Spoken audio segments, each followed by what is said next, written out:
Oh my god! The Russians hacked Hydro One computers to use them in zombie attacks! No biggie.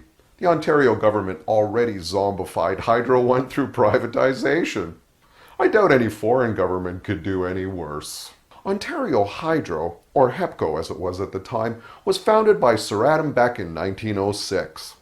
Back then, private companies used Niagara Falls to make a fast buck generating electricity.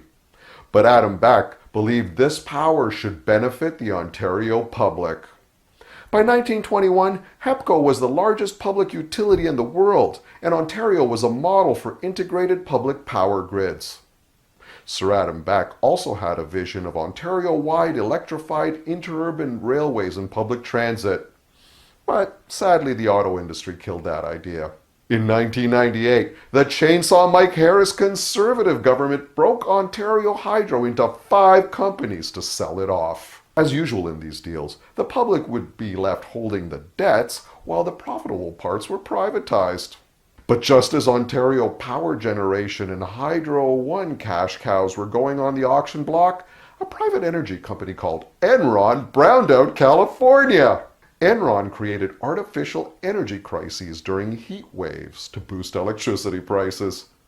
Then Enron imploded in a tech boom scandal, showing everybody just how creatively corrupt private energy companies could be. Thus was stalled the first privatization of OPG and Hydro One. But fast forward to the Liberal government of Kathleen Wynne.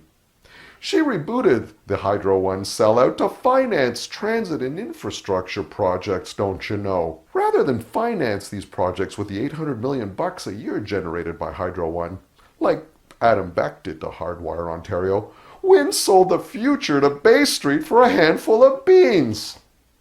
Now Ontario, surrounded by hydroelectric resources, has the priciest electricity in the world. In order to address this conundrum, the Wynne government created a tax rebate for low-income Ontarians to pay for the pricey juice. So now our taxes fund corporate welfare for them new Hydro One shareholders. Wow, that business model is like Enron's wet dream. So it's back to the future. In this case, to before 1906 when robber barons ruled. And now the Wynne government even wants to privatize liquor stores, law enforcement, jails, and so on.